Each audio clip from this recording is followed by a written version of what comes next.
Hello friends, welcome to our channel. Today we're going to take a look at another horrible case with you. The case of Kemp. Alexandra Elizabeth Kemp was born October 11, 1982, in Leawood. She was the oldest of 3 children and the only daughter of her parents. After graduating high school with honors, Alexandra enrolled at Kansas State University.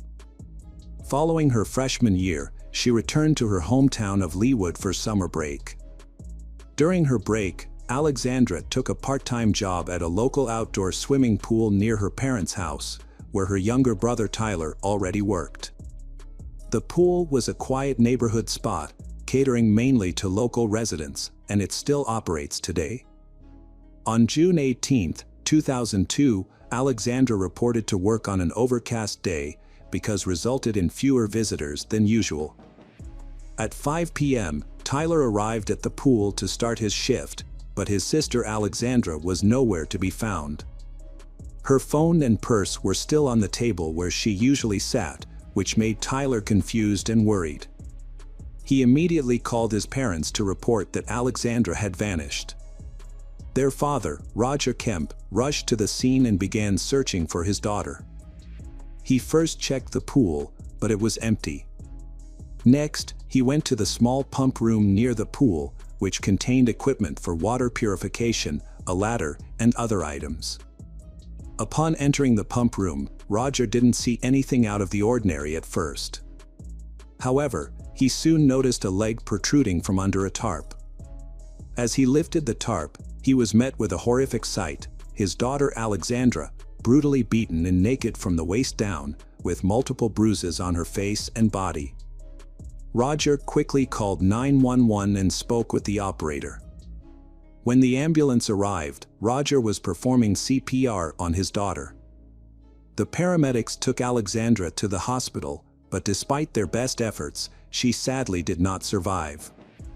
Alexandra was declared dead shortly after arrival at the hospital. An examination revealed that the cause of death was strangulation, despite the presence of multiple severe injuries. A thorough investigation found no evidence of forced intimacy, although her body was partially unclothed. The police collected DNA samples from Alexandra's body and secured the pool area, searching for clues to identify the perpetrator.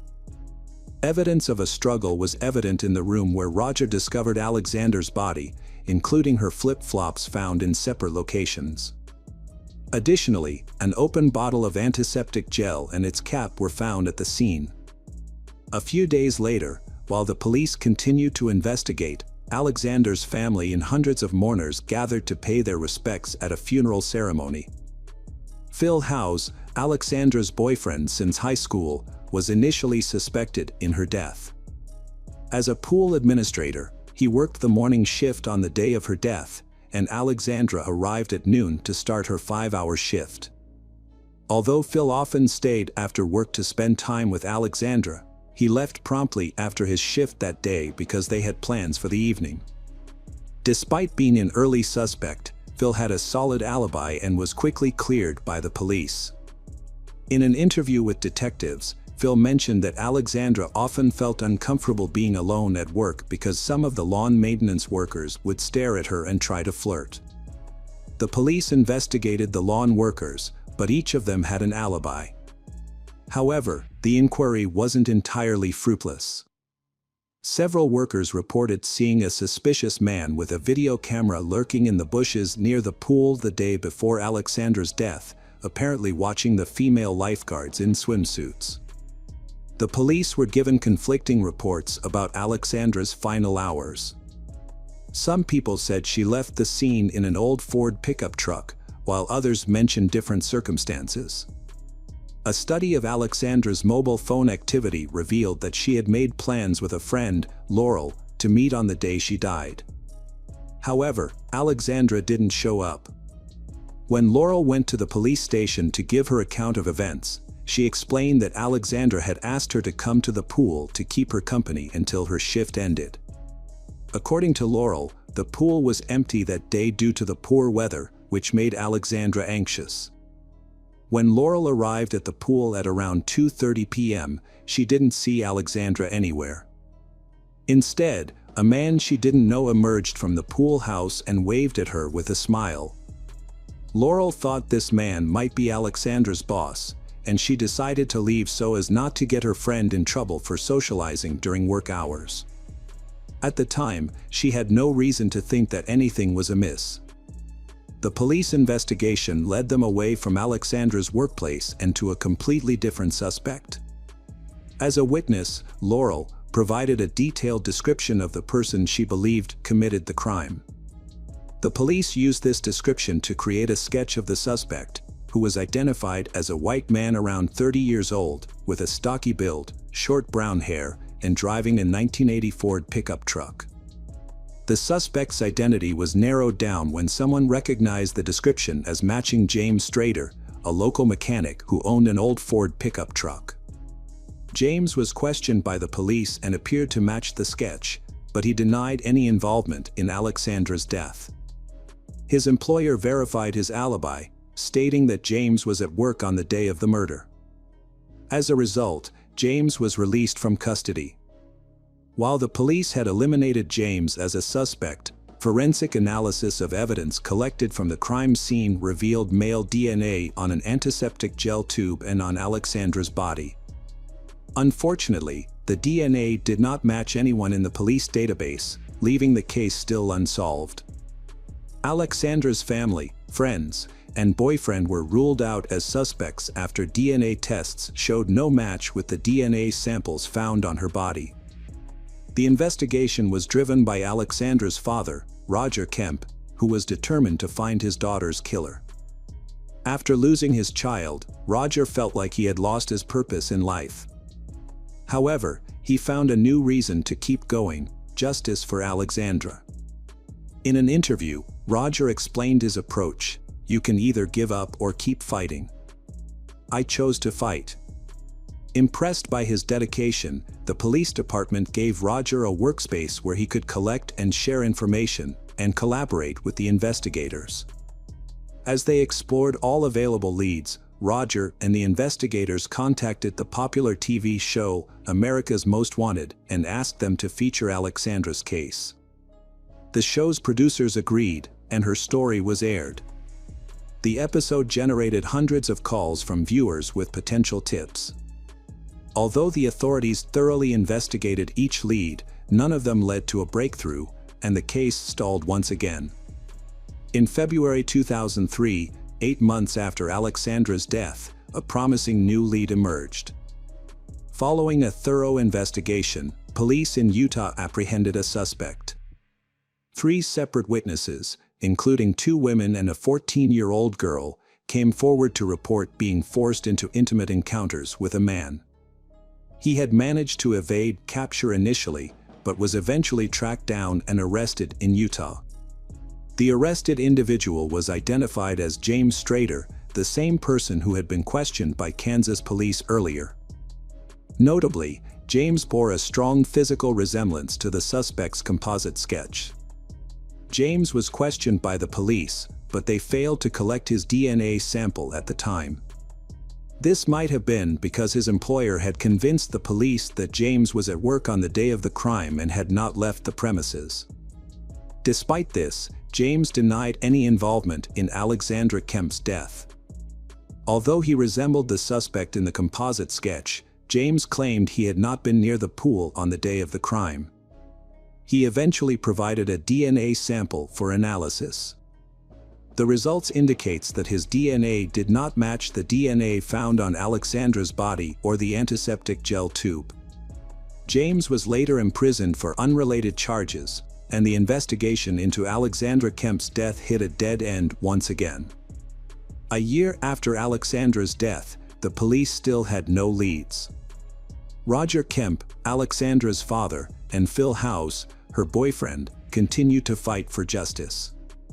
Phil, who was also the president of the student community, sent the composite sketch of the suspect to students at other universities via email and asked them to watch an episode of America's Most Wanted that featured Alexandra Kemp's case. A year had passed, but the police and relatives' efforts had yielded no results in the Alexandra Kemp case. Undeterred, Roger Kemp, Alexandra's father, continued his quest for justice. He reached out to the America's Most Wanted program again, requesting a rerun of the episode about Alexandra's death. The show's creators asked if there were any new developments, and although Roger replied that there were none, his determination impressed them, leading to the episode being aired again. The rerun generated a fresh wave of calls to the police, prompting Roger to offer a $25,000 reward for any information that could help identify the person responsible for his daughter's death. The city of Leawood authorities increased the reward to $50,000. Roger also distributed flyers featuring his daughter's photo, a sketch of the suspect, and details about the reward. As Roger drove along the highway, he noticed billboards and realized they could be an effective way to raise awareness about the case. He began contacting advertising agencies to inquire about the cost of posting the information on a billboard. When he called the Lamar Advertising Company, the owner refused to take his money, offering to display the information on multiple billboards for free instead. Roger decided to publicize a sketch of the suspect and reward information on billboards along a major highway. The police received hundreds of tips, which took time to investigate. Notably, multiple tips mentioned the same individual, Teddy Hoover, who owned an old Ford pickup truck and worked in pool maintenance. His appearance matched the suspect's sketch, making it unlikely to be a coincidence. The police launched a search for Teddy Hoover and found his address in Kansas. When they arrived, Teddy answered the door, appearing surprised and nervous. However, this reaction didn't necessarily imply guilt, as many people become nervous when confronted by the police. When questioned about his whereabouts on June 18, 2002, Teddy claimed he couldn't remember, which was understandable given the year time lapse. Teddy denied any involvement in maintaining the pool where Alexandra worked. Nevertheless, the detectives asked him to provide a voluntary DNA sample to rule him out as a suspect. Teddy declined, stating he needed to consult with a lawyer first. He promised to contact the police after speaking with his attorney. The next day, Teddy's lawyer reached out to the investigators, expressing his client's concerns about his DNA sample being added to a database. Teddy reportedly believed in various conspiracy theories and feared that if he cooperated with the police, they would use the information against him in other cases. In an effort to alleviate his concerns, the investigators promised not to enter his DNA into any database and only use it to compare with the DNA found on Alexandra Kemp. The lawyer agreed to speak with his client and said he would call back. As they waited for the call, the police reviewed the case materials again and stumbled upon a piece of paper in one of the folders with a name that caught their attention. On the day of Alexandra's death, detectives began questioning onlookers who had gathered by the pool, trying to determine if anyone had seen anything suspicious. Interestingly, one of the people they spoke with was Teddy Hoover, who had claimed he had never been to the crime scene before. As the investigation continued, detectives grew increasingly confident that Teddy Hoover might be the man they had been searching for over the past 2 years. After several days, investigators contacted Teddy's lawyer to ask if his client was willing to provide a DNA sample.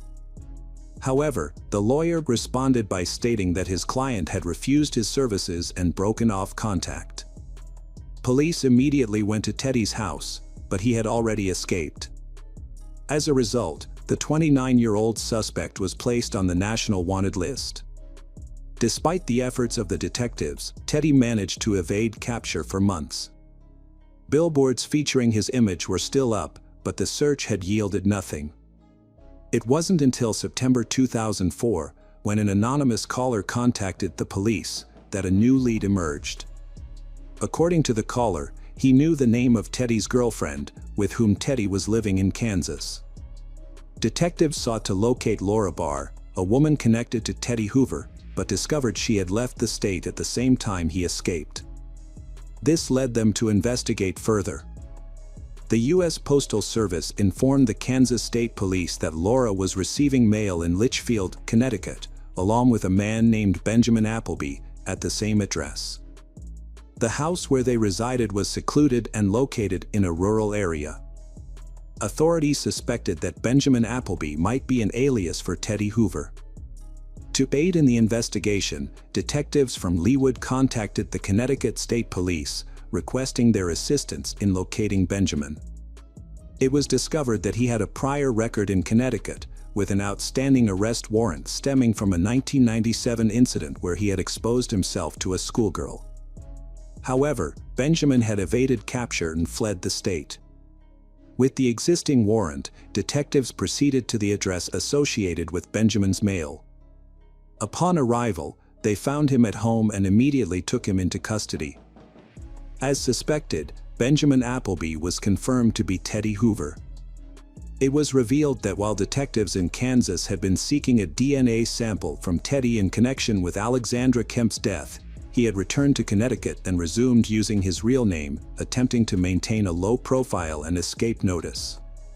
To apprehend Benjamin, detectives from Leawood traveled to Connecticut, anticipating that he would once again claim innocence. Before bringing him in for questioning, they devised a plan to unsettle him. They filled the interrogation room with crime scene photos and pictures of Alexandra, and placed folders with his name on the table, creating the illusion that the investigation had substantial evidence against him. When Benjamin entered the interrogation room, he was visibly shaken and unable to speak. A detective confronted him, inquiring about the implications of obtaining his DNA sample. Shortly after, Benjamin broke down in tears, confessing to Alexandra's death. He then recounted the events of the fateful June day, explaining that he had noticed Alexandra, found her attractive, and attempted to flirt with her. When she entered the pump room, he followed her, locked the door, and trapped her inside. When Benjamin touched she fought back, leaving him feeling humiliated. In a fit of anger, he attacked her, beating and strangling her until she lost consciousness. Benjamin then attempted to take advantage of her body, undressing her partially. He retrieved a tube of antiseptic gel from a first aid kit, intending to use it as a lubricant. However, just as he was about to proceed, the sound of a car horn distracted him. The victim's friend, who was waiting in a car behind a fence, had noticed something was amiss and sounded the horn. Fearing he would be caught, Benjamin hastily covered the body and fled the scene. Later, Benjamin returned to the area, where he encountered Alexandra's friend, whom he greeted with a smile and a wave, trying to appear nonchalant. He then got into his pickup truck and drove away. Hours later, Benjamin returned to the crime scene again, this time blending in with the crowd of onlookers gathered near the pool.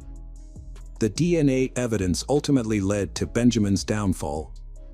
Tests revealed that the DNA found on the tube of antiseptic gel and on Alexandra's body matched Benjamin's. Thanks in large part to the efforts of investigator Roger Kemp, the police were finally able to identify the man responsible for Alexandra's murder, more than 2 years after the crime was committed. Benjamin Appleby claimed he initially wanted to plead guilty to avoid putting Alexandra's family through further emotional distress. However, at his first court hearing, he suddenly declared his innocence, stating that his confession was made under duress.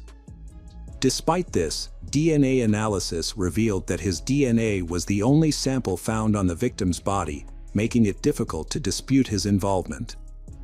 Benjamin's lawyers attempted to argue that their client did not intentionally take Alexandra's life, admitting that he was responsible for her death but claiming it was not premeditated. However, forensic experts pointed out that Benjamin had strangled Alexandra for approximately 10 minutes, during which time he could have stopped but chose not to. The prosecution argued that Benjamin's sole intention was to observe Alexandra. On the day of the incident, June 18, 2002, the pool area was empty due to cloudy weather, allowing Benjamin to take advantage of the situation. He was found guilty by a jury in December 2005 and sentenced to life imprisonment with the possibility of parole after 50 years, as well as an additional 19 years for attempting to force Alexandra into intimacy. In 2019, Benjamin appealed the decision, but the court upheld the life imprisonment sentence for first-degree murder. The Court of Appeal also ruled that the attempt to force Alexandra into intimacy was already taken into account during the initial sentencing. Benjamin was sentenced twice for the same crime, prompting the court to overturn the second conviction. However, even if Benjamin is released on parole, he will be 81 years old by that time. The authorities involved in the case credit Roger Kemp's persistence for helping them catch the culprit. While Benjamin was in prison, Roger and his wife established a self-defense program for girls, teaching thousands of girls and women across the country basic self-defense techniques. Roger Kemp's tireless efforts to bring attention to the case and his work in creating a safe community did not go unnoticed. He was awarded the Presidential Citizens Medal by Barack Obama at the White House. Until his passing at 77 on March 1, 2022, Roger continued to work for the foundation he established in his daughter's name. His ultimate goal was to make a difference in at least one person's life.